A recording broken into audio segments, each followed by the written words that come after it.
My name is Dimple Sharma और इस video में हम पढ़ेंगे टीचिंग एप्टीट्यूड, यानी हमारा जो पेपर फर्स्ट है उसकी यूनिट है पहली, उसके क्वेश्चन सॉल्व करेंगे। क्वेश्चन नंबर 148 से 147 तक हम सॉल्व कर चुके हैं। 148 क्वेश्चन को देखते हैं। तो क्वेश्चन नंबर 148, शिक्षक शिक्षण सहायक सामग्रियों का उपयोग किस लिए करते हैं? शिक्षक को मनोरंजन बनाने के लिए, छात्रों की ग्रहण शक्ति स्तर को बढ़ाने के लिए, छात्रों का ध्यान आकर्षित करने के लिए, या छात्रों को शिष्ट बनाने के लिए। तो इसका आंसर होगा ऑप्शन नंबर बी, शिक्षक को छात्रों को ग्रहण शक्ति बढ़ाने के लिए। क्वेश्चन नंबर 149, निम्नलिखित में से कौन सा माध्यम शिक्षार्थियों को परस्पर वार्तालाप करने के लिए उपयुक्त है? फिल्म का उपयोग, लघु समूह चर्चा, विशेषज्ञों द्वारा व्याख्यान, देशव्यापक कक्षा कार्यक्रमों को टीवी पर दिखाना। तो इसका आंसर होगा बी, लघु समूह चर्चा। क्वेश्चन नंबर 150 पर आते हैं। कक्षा अनुशासन का उद्देश्य निम्नलिखित में से क्या होना चाहिए? सामाजिक समनुरूपता, स्वनिर्देशन, वैयक्तिक एवं सामाजिक समायोजन, स्वीकार्य कक्षा व्यवहार। तो इसका आंसर होगा डी, स्वीकार्य कक्षा व्यवहार। क्वेश्चन नंबर 151, परीक्षण के मानकीकरण से संबंधित निम्नलिखित क्रियाकलापों को सही क्रम में लगाइए। ठीक है, तो इसका एक जो है वो है परीक्षण के मदों की तैयारी, परीक्षण की योजना, ठीक है, और विश्वसनीयता और विधि मान्यता का मूल्यांकन, और फोर्थ है परीक्षण का परीक्षण। तो इसका जो आंसर होगा उसको ध्यान से देखना कि अपन को पहले क्वेश्चन वापस देख लेते हैं अपन, है ना। मैं थोड़ा छोटा कर देती हूँ उसको ताकि आप लोगों को दोनों ऑप्शंस एक साथ दिख जाएं। ओके, तो देखिए, परीक्षण के मानकीकरण से संबंधित निम्नलिखित क्रियाकलापों, परीक्षण के मानकीकरण से संबंधित निम्नलिखित क्रियाकलापों को सही क्रम में लगाइए। तो परीक्षण के मदों की तैयारी, परीक्षण की योजना, विश्वसनीयता और विधि मान्यता का मूल्यांकन, और परीक्षण का परीक्षण। तो इसमें सबसे पहले आना चाहिए जो इसका कौन सा ऑप्शन है वो सबसे पहले आएगा। सबसे पहले परीक्षण की हम योजना करेंगे, तो सबसे पहले आएगा योजना। ठीक है, फिर उसके बाद हम उसके मदों की तैयारी करेंगे, यानी कि उसके औजार तरह से किस तरह से वो चीज़ करनी है। तो सबसे पहले आएगा सेकंड, फिर आएगा फर्स्ट, उसके बाद आएगा परीक्षण का परीक्षण करेंगे, और फिर उसके बाद एंड में आएगा फोर्थ, विश्वसनीयता विधि मान्यता का मूल्यांकन। ये सबसे एंड में आएगा। तो इसके हिसाब से इसका आंसर हो जाता है ए। ठीक है, ऑप्शन नंबर ए इसका आंसर हो जाता है। क्वेश्चन नंबर 152 में देखते हैं। 152 में देखते हैं कि निम्नलिखित में से कौन सा अधिक परस्पर संवादात्मक और छात्र केंद्रित है? संवादात्मक और छात्र केंद्रित, संगोष्ठी, कार्यशाला, समूह चर्चा, व्याख्यान। ठीक है, तो इन चारों में से कौन सा जो ये विचार विमर्श या कौन सा ये जो ऑप्शन है वो संवादात्मक और छात्र केंद्रित है? इसका आंसर है समूह चर्चा। 153, निम्नलिखित में से प्रभावी शिक्षण सहायक सामग्री कैसी होनी चाहिए? रंगीन और अच्छी प्रस्तुति, बी, अधिगम तू छात्र के यथासंभव सभी संकाय को सक्रिय रखने में सक्षम, सी, जिसे सभी छात्र देख सके, डी, जिसे तैयार करना और उपयोग करना आसान हो। तो इसका आंसर हो जाएगा बी, अधिगम हेतु छात्र के यथासंभव सभी संकायों को सक्रिय रखने में सक्षम। क्वेश्चन नंबर 154, निम्नलिखित में से कौन सा तंत्र यंत्र प्रक्षेपित सहायक सामग्री के अंतर्गत आता है? श्यामपट्ट, चित्रावली, चित्रदर्शी, या ग्लोब। तो इन चारों में से कौन सा ऑप्शन जो है वो प्रक्षेपित सहायक सामग्री यानी प्रोजेक्टर एड्स के अंदर आता है? तो इसका आंसर हो जाएगा सी, चित्रदर्शी। नीचे आते हैं 155 पर। ठीक है, 155 पे आते हैं। शिक्षण सिद्धांतों को समझना आवश्यक है। ऑप्शन ए, प्रभावी शिक्षण के लिए, ऑप्शन बी, पाठ्यक्रम की प्रभावी योजना बनाने के लिए, ऑप्शन सी, शिक्षार्थियों को प्रेरित करने के लिए, ऑप्शन डी, उपरोक्त सभी। तो इसका आंसर होगा ऑप्शन डी, ये सारी चीज़ें ज़रूरी है। क्वेश्चन नंबर 150, अधिगम का सबसे उपयुक्त अर्थ है? ज्ञान उपदेश, व्यवहार में स्थायी परिवर्तन, व्यक्तिगत सामंजस्य, या कौशल अधिग्रहण। तो इसका आंसर है बी, ऑप्शन नंबर बी, व्यवहार में स्थायी परिवर्तन। क्वेश्चन नंबर 157 देखते हैं। निम्नलिखित में से शिक्षक द्वारा किस विषय के अंतर्गत ज्ञान को छात्रों की आवश्यकता एवं रुचि के अनुसार तैयार एवं प्रस्तुत किया जाता है? ठीक है, किस विषय के अंतर्गत? तो सेक्शन शैक्षिक दर्शनशास्त्र, शैक्षिक मनोविज्ञान, शैक्षिक समाजशास्त्र या शैक्षिक राजनीति शास्त्र। तो इसका आंसर होगा ऑब्वियसली शैक्षिक मनोविज्ञान। इसके अंदर मतलब साइकोलॉजी तो होती है, तो छात्रों की आवश्यकता और रुचि के अनुसार ही इसे प्रस्तुत किया जाता है, तैयार किया जाता है। क्वेश्चन नंबर 158, शिक्षक के लिए सबसे बड़ी चुनौती होती है कक्षा में अनुशासन बनाए रखना, छात्रों से गृह कार्य करवाना, परीक्षा के लिए प्रश्न पत्र तैयार करना या शिक्षण अधिगम प्रक्रिया को आनंदप्रद बनाना।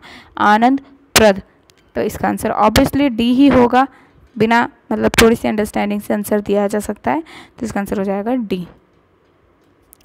अब आगे आते हैं 159 पे। कक्षा में मनोविज्ञान पहलुओं को किसके द्वारा सबसे अच्छे तरीके से प्रबंधित किया जा सकता है? कक्षा शिक्षक, विषय शिक्षक, प्रधानाचार्य या स्वयं छात्र।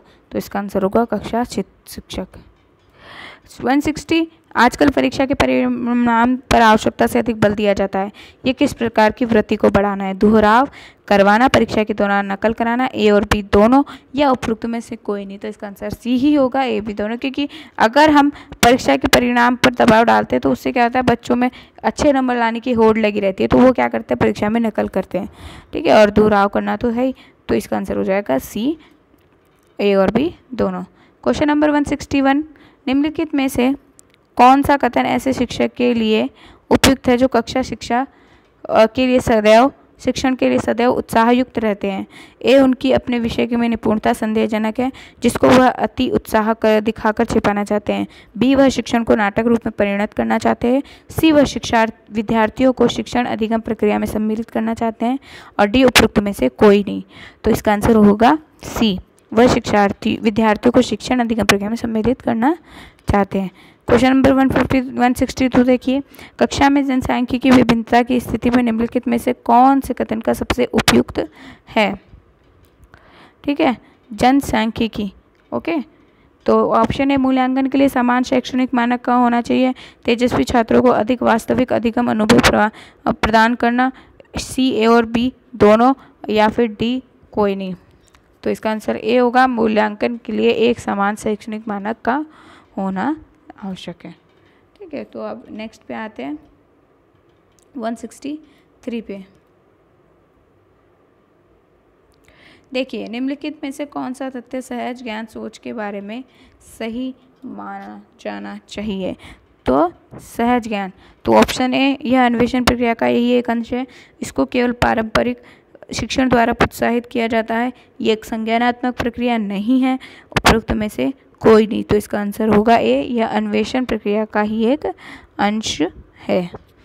164 देखिए, एक शिक्षक को कक्षा में अपने विचार प्रस्तुत करते हुए इस बात का ध्यान रखना चाहिए कि वह कक्षा में दूसरे विचार भी हो सकते हैं, सेकंड, सभी छात्र सजातीय नहीं हैं, और थर्ड, विचारों की असहमति स्वाभाविक है।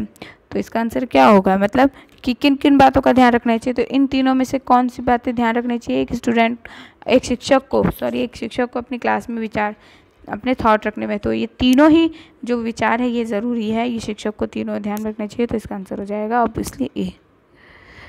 65 की बात करते हैं, 165, निम्नलिखित में से अधिगम प्रक्रिया में वैयक्तिक मतभेद, ध्यान रखना, वैयक्तिक मतभेद को कम से कम महत्व दिया जाता है। तो इनमें से कौन से अधिगम प्रक्रिया में अधिगम प्रक्रिया में वैयक्तिक मतभेद को कम महत्व दिया जाता है? प्रकृतिवाद, यथार्थवाद, आदर्शवाद या व्यवहारिकता। तो इसका आंसर होगा आदर्शवाद। आदर्शवाद में वैयक्तिक मतभेद कम से कम होता है, और इसके महत्व को कम माना जाता है। ठीक है, 161, शिक्षक द्वारा अपनाई जाने वाले निम्नलिखित प्रयोगात्मक शिक्षण गतिविधियों में चक्रीय क्रम में व्यवस्थित कीजिए। चक्रीय क्रम में मतलब एक के बाद पहले एक, फिर दो, फिर तीन, फिर चार, ऐसे एक के बाद एक साइकिल होती है ना, जैसे ये है तो इसके बाद ये, इसके बाद ये, फिर इसके बाद ऐसे, तो ऐसे बताना है। ठीक है, तो ऑप्शंस देखते हैं, समायोजित करना, रूपांतरण करना, आत्मसात करना, भिन्न मत होना। तो सबसे पहले इसमें आएगा आत्मसात करना है, मतलब अगर कोई प्रयोगात्मक शिक्षण या प्रयोगात्मक गतिविधि होती है तो सबसे पहले अपन चीज़ को आत्मसात करते हैं, उस विचार का, उस वस्तु का, उस वातावरण या किसी भी चीज़ का आत्मसात करते हैं। उसके बाद उसे समायोजित करते हैं, फिर उसके बाद उसका रूपांतरण और फिर उसका भिन्नमत। तो इसके हिसाब से इसका आंसर हो जाएगा डी। 167 हम प्राय यह कहते हैं कि हमें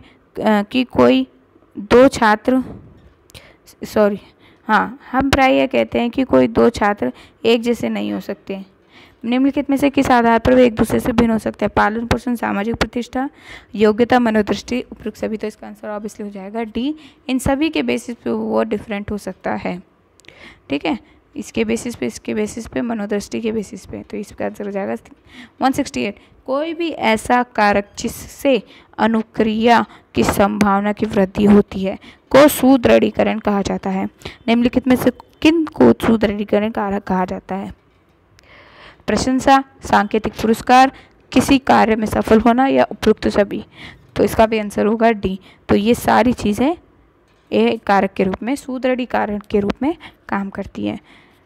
क्वेश्चन नंबर 169, जब गणित का एक छात्र अपना कार्य संपूर्ण करता है तो उसको कंप्यूटर गेम खेलने की अनुमति मिल जाती है। इस स्थिति में निम्नलिखित कौन सा सिद्धांत या नियम लागू होता है? ठीक है, ध्यान रखना कि कोई स्टूडेंट है, उसने कंप्यूटर का काम किया, वो मैथ्स का काम कंप्लीट किया, तो उसे कंप्यूटर में गेम खेलने के लिए परमिशन मिल जाती है ना। ए प्रेमार्क सिद्धांत, बी थॉरनडी के सिद्धांत, सी पावलोव एक्सपेरिमेंट और डी उपयुक्त में से कोई नहीं। तो इसका आंसर होगा प्रेमार्क सिद्धांत। ठीक है, प्रेमार्क सिद्धांत मतलब अगर अपन कोई चीज़ कंप्लीट करते हैं तो उसके बदले हमें प्राइज़ मिलता है, ठीक है, प्राइज़ दिया जाता है, तो उसको बोलते हैं प्रेमार्क सिद्धांत।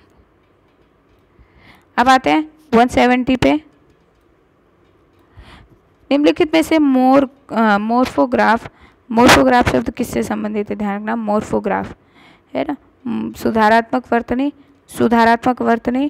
सुधारात्मक पठन, सुधारात्मक अधिगम, सुधारात्मक व्यवहार, इन चारों में से किससे संबंधित है? तो इसका आंसर है करेक्टिव स्पेलिंग, सुधारात्मक वर्तनी। 171 निम्नलिखित में से कौन सा विवरण रचनावादी दृष्टिकोण एवं अधिगम संज्ञानात्मक सिद्धांत के अनुरूप है? शिक्षार्थी अधिगम प्रक्रिया में सक्रिय भागीदार होते हैं, विद्यार्थी व्याख्या चाहते हैं, सूचना एकत्रित करने के लिए विभिन्न सूत्रों का उपयोग, उपयुक्त सभी।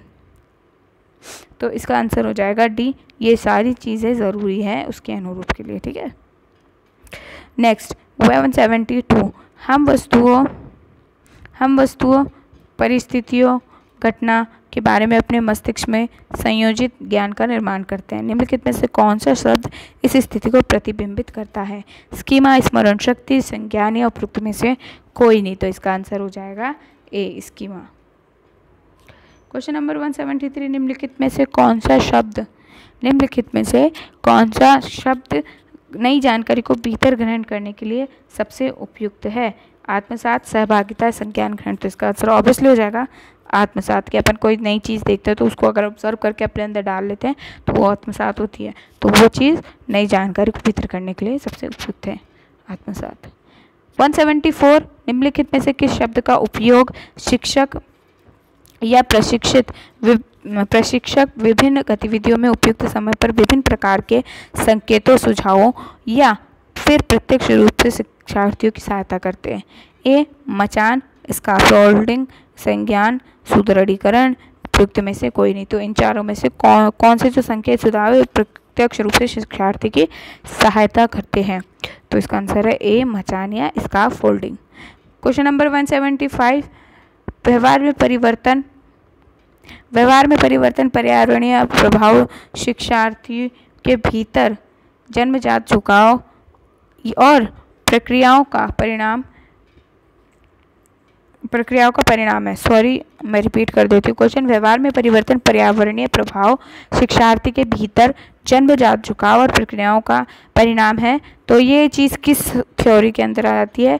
नवव्यवहारवाद, नवव्यवहार सिद्धांत, संज्ञानात्मक सिद्धांत, व्यवहारिक सिद्धांत, या इनमें से कोई नहीं। तो इसका आंसर हो जाएगा ए नवव्यवहारवाद। 176 छात्र या कोई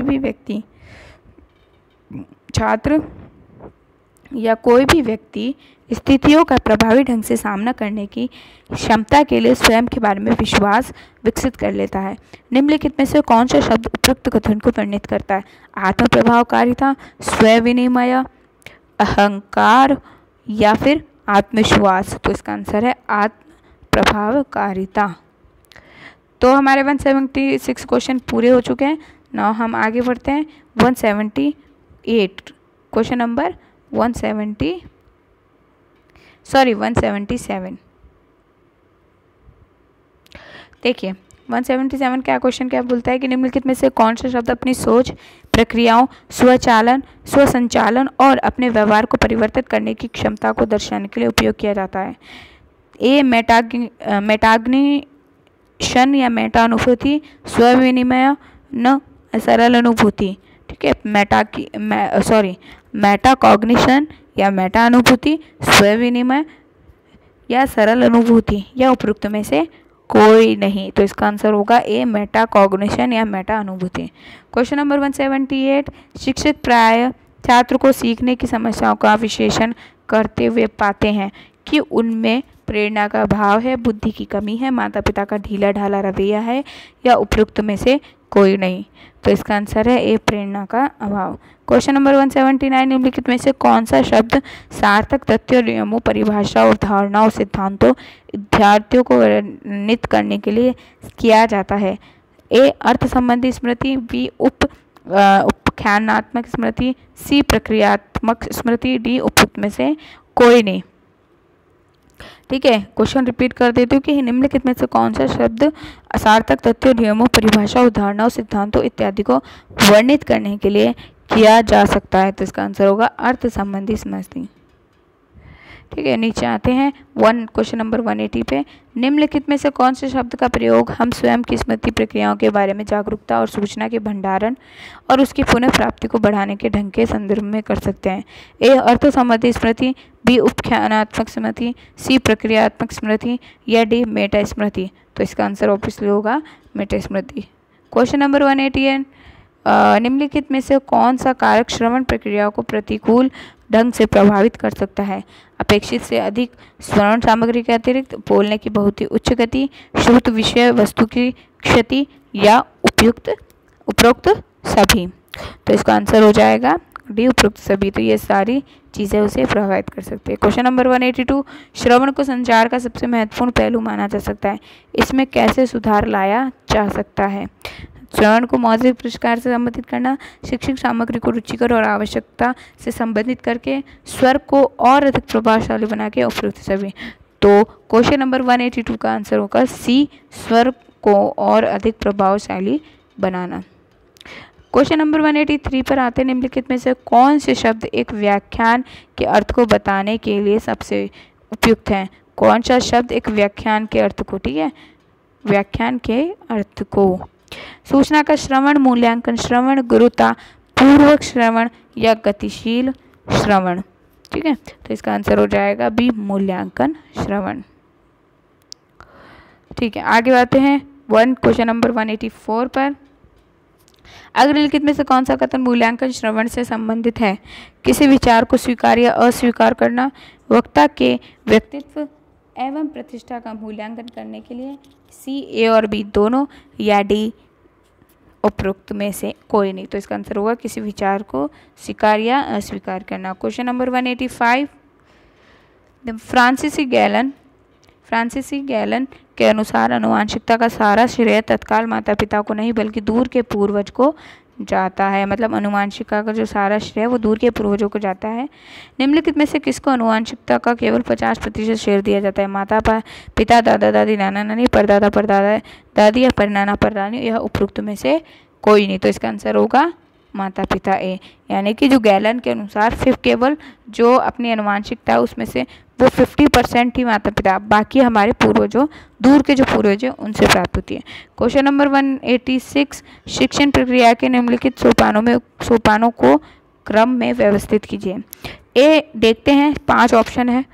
वर्तमान ज्ञान को पूर्व ज्ञान से संबंधित करना, मूल्यांकन, पुनः उद्देश्यों का निरूपण, शिक्षण सामग्री की प्रस्तुति। ओके, तो इनका क्या करना है, अपन को व्यवस्थित क्रम में इनको एडजस्ट करना है। तो अगर हम इनको गौर से देखें ऑप्शंस को, तो इसमें सबसे पहले आएगा कि उद्देश्यों का निरूपण, सबसे पहले उद्देश्यों का निरूपण, ठीक है। तो सबसे पहले उद्देश्यों का निरूपण कर दिया, फिर उसके बाद हम वर्तमान ज्ञान को पूर्व ज्ञान से संबंधित करेंगे, ठीक है। ये फिर उसके बाद हम करेंगे शिक्षण सामग्री, यानी फिर सामग्री उठाएंगे, फिर उसके बाद हम फिर हम मूल्यांकन करेंगे, और फिर मूल्यांकन अगर हमारा सही है गलत जो भी होता है तो उसके बाद पुनः शिक्षण। तो ये हमारा ऑप्शन हो जाएगा डी। तो 186 में हो गया डी। आगे बढ़ते हैं, क्वेश्चन नंबर 187। एक छात्र व्याख्यान की अवधि में शिक्षक समस्याओं को हल करने में सहायता करता है। उक्त छात्र निम्नलिखित में से किस वर्गीकरण के अंतर्गत आता है? ठीक है, अगर कोई शिक्षक की समस्या को हल करने में सहायता करता है तो वो कौन से वर्गीकरण में आता है? प्रभावी श्रोता, मूल्यांकन करने वाला श्रोता, यथार्थवादी श्रोता, या उपरोक्त में से कोई नहीं। तो इसका आंसर होगा बी, मूल्यांकन करने वाला श्रोता। क्वेश्चन नंबर 188 पे आते हैं। निम्नलिखित में से कौन से उपाय संचार प्रक्रिया को सुगम बनाने का कार्य करते हैं? कौन से उपाय संचार सुविधा को सुगम बनाने का? तो अपनत्व और समानता की भावना, चयन के लिए सुरक्षा और स्वतंत्रता, अनौपचारिक वातावरण, या उपयुक्त सभी। तो ये सारी चीज़ें सुगम बनाने का कार्य करती हैं। क्वेश्चन नंबर 189, निम्नलिखित में से किसको हम अधिगम का एक परिणाम कह सकते हैं? बुद्धिमत्ता, परिपक्वता, कौशल, या स्मरण शक्ति। तो इसका आंसर है सी, कौशल। कौशल को हम अधिगम का एक परिणाम कह सकते हैं। तो अब आते हैं क्वेश्चन नंबर 190 पर। निम्नलिखित में से कौन से शब्द को सबसे उपयुक्त वर्णित किया जाता है? निम्नलिखित में से कौन से शब्द मानसिक विकास को सबसे उपयुक्त रूप से वर्णित करता है? मानसिक विकास का स्वरूप शारीरिक विकास के समानांतर चलता है, या अनिश्चित पैटर्न है, या अनिश्चित पैटर्न नहीं है, या डी ऑप्शन मध्य किशोर तक वृद्धि एवं तत्पश्चात समतल होना। तो इसका आंसर होगा डी ही इसका आंसर है कि मध्य किशोर तक वृद्धि और तत्पश्चात समतल होना। ना अब हम आगे के क्वेश्चंस देखते हैं। क्वेश्चन नंबर 191, 200 क्वेश्चंस हम कंप्लीट कर लेंगे। ओके, तो अगर आपको वीडियो पसंद आते हैं तो प्लीज़ वीडियोस को लाइक कीजिए, इनके नीचे कमेंट कीजिए। आपको जिस तरह के वीडियोस चाहिए उस तरह के वीडियोस के लिए आप कमेंट कर सकते हैं, और प्लीज़ मेरे चैनल को सब्सक्राइब कीजिए। ठीक है, तो अब अपन आते हैं क्वेश्चन नंबर 191 पर। निम्नलिखित में से कौन सा कथन श्रवण के संदर्भ में सही है? श्रवण, हियरिंग, एक शारीरिक प्रक्रिया है, ध्यानपूर्वक श्रवण एक मनोवैज्ञानिक प्रक्रिया है। श्रवण एक मनोवैज्ञानिक प्रक्रिया है, या ध्यानपूर्वक श्रवण एक शारीरिक प्रक्रिया है? दोनों मुख्य रूप से शारीरिक प्रक्रियाएं हैं, या फिर दोनों ही जैविक प्रक्रियाएं? तो इसका आंसर होगा ए, कि श्रवण शारीरिक प्रक्रिया और ध्यान से सुनना मनोवैज्ञानिक प्रक्रिया है। क्वेश्चन नंबर 192, निम्नलिखित में से कौन सा कथन सही है? मानवीय रिश्तों को श्रवण प्रक्रिया के दौरान प्रभावित नहीं किया जा सकता। उच्च शिक्षण संस्थान के साथ संवाद स्थापित करने में अपना आधा काल निकाल देते हैं।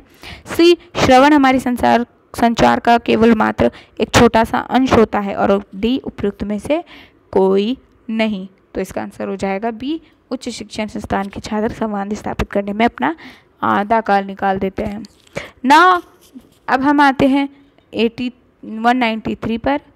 एक व्यक्ति सुनता है और दूसरों के विचारों को समझने का प्रयास करता है। निम्नलिखित में से कौन से शब्द ऐसे व्यक्ति को वर्णित करने के प्रयुक्त किए जा सकते हैं? सक्रिय श्रवण, समानुभूति श्रवण, आलोचनात्मक श्रवण, या उपयुक्त में से कोई नहीं। तो इसका आंसर होगा बी, समानुभूति श्रवण, एम्पैथेटिक लिसनिंग। 194 पे आते हैं। निम्नलिखित कथनों पर विचार कीजिए। समस्याओं के लिए सुनने का प्रयास, 2 गैर मौखिक संकेतों पर ज़्यादा ध्यान न देना, 3 विषय बदलने के लिए हस्तक्षेप करना। तो निम्नलिखित में से कौन से लिंग को इन कथनों से संबंधित करने की संभावना अधिक रहती है? ए, पुरुष, बी, स्त्री, सी, स्त्री और पुरुष दोनों, या डी, किसी लिंग से संबंधित नहीं है? तो इसका आंसर होगा पुरुष, ए। 195, निम्नलिखित में से कौन से शब्द गहन सोच को दर्शाते हैं? ध्यान मुख्य बिंदु के बजाय पूर्ण रूप से विवरण पर केंद्रित करना, संचार के संदर्भ की उपेक्षा करना, जब संदेश प्रस्तुत किया जा रहा है तब मूल्यांकन करना, यह केवल सुनने के साथ जुड़ा हुआ है। तो इसका आंसर होगा सी, जब संदेश प्रस्तुत किया जा रहा है तब मूल्यांकन करना। 196, स्पष्ट जानकारी के उद्देश्य से प्रश्न पूछना, संदेशों को कथित कथन करना, भ्रमित करने वाली विषय वस्तु की पहचान करना इत्यादि। मूल रूप से किसको इंगित करता है? श्रवण बाधाएं मनोरंजन के लिए सुनना, संदेश को समझने के लिए तकनीक की सहायता लेना, या डी उपयुक्त में से कोई नहीं। तो इसका आंसर है सी, संदेश को समझने के लिए तकनीक की सहायता लेना। क्वेश्चन नंबर 197 पे आते हैं। ठीक है, निम्नलिखित में से किसको व्याख्यान सुनने के लिए सुझाव माना जाना चाहिए? शब्दों के वितरण, गति, सारांश करने से बचने का प्रयास और सूचना की समीक्षा करना, रचनात्मक सोच पर काम ध्यान देना, विवरण पर ध्यान न देना, व्याख्यान संकेतों की अनदेखी करना, नोट्स न बनाना ताकि व्याख्यान संदेश वितरण पर ज़्यादा ध्यान दिया जा सके, रुचिकर अंश पर ध्यान देना, भटकाव से बचना एवं मुख्य विचारों को ग्रहण करना। तो इसका आंसर हो जाएगा डी, रुचि पर और अंश पर ध्यान देना और भटकाव से बचना। और ये अगर ऑप्शन नंबर डी ध्यान से पढ़े तो ये सबसे ज़्यादा पॉजिटिव, एक तरह से पॉजिटिव स्टेटमेंट भी है। तो अगर आइडिया भी लगाएं, तुक्का जो जैसा बोलते हैं वो भी लगाए, तो उसके हिसाब से हो जाएगा option number D. Question number 198 पर आते हैं। निम्नलिखित में से कौन से शब्द सूचना का स्थान निर्धारण करना, मूल्यांकन करना और प्रभावी ढंग से उपयोग करने की क्षमता के लिए प्रयोग किया जा सकता है? तो ऑप्शंस है ए गहन सोच, बी सूचना साक्षरता, सी श्रवण, डी चयनात्मक ध्यान। तो इसका आंसर हो जाएगा डी चयनात्मक ध्यान। क्वेश्चन नंबर 199 पर आते हैं कि प्राथमिक स्तर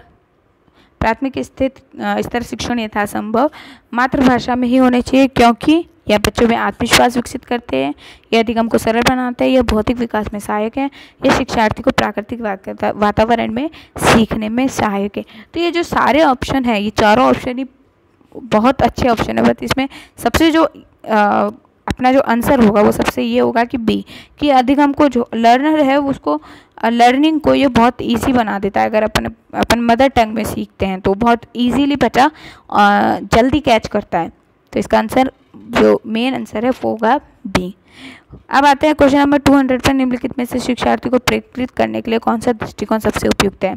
उचित पुरस्कार देना, उपयुक्त मार्गदर्शन करना, उसे उपयुक्त उदाहरण देना, कक्षा में व्याख्यान देना। तो इसका आंसर हो जाएगा उपयुक्त मार्गदर्शन करना। इसके बाद हमारे 3 क्वेश्चन है, वो 201, 203, तो हम ये भी देख लेते हैं। ठीक है, क्वेश्चन नंबर 201 है, शिक्षक के लिए छात्रों में अच्छे संस्कार उत्पन्न करने का सबसे श्रेष्ठ मार्ग कौन सा है? कहानी सुनाना, अनुशासन की भावना विकसित करना, शिक्षक का स्वयं का आदर्श व्यवहार या उनके माता पिता को विश्वास में लेना। तो इसका सबसे बेस्ट आंसर है सी, शिक्षक का स्वयं आदर्श। अगर शिक्षक ही आदर्श व्यवहार करेगा तो स्टूडेंट उसको देख के आदर्श व्यवहार ही सीखेगा। 202 जीवन में सफलता प्राप्त करने के लिए छात्रों को कैसे प्रेरित किया जा सकता है? चयनित अध्ययन, आकस्मिक अध्ययन, गहन अध्ययन या कंठस्थ अध्ययन। तो इसका आंसर है गहन अध्ययन। अब बात करते हैं 203 की, लास्ट क्वेश्चन जो है हमारा। फिर निम्नलिखित में से अनुपस्थिति समस्या के समाधान के लिए श्रेष्ठ उपाय कौन सा है? पाठ्यक्रम को कम करना, शिक्षकों की सहानुभूति, शिक्षण संस्थान का आकर्षक वातावरण, छात्रों को प्रेरित करना। तो इसका आंसर है डी, छात्रों को प्रेरित करना। इसी के साथ हमारा ये जो वीडियो है ये समाप्त होता है। तो अगर आपको वीडियो पसंद आया तो प्लीज़ मेरे चैनल को सब्सक्राइब करिए। Thank you so much.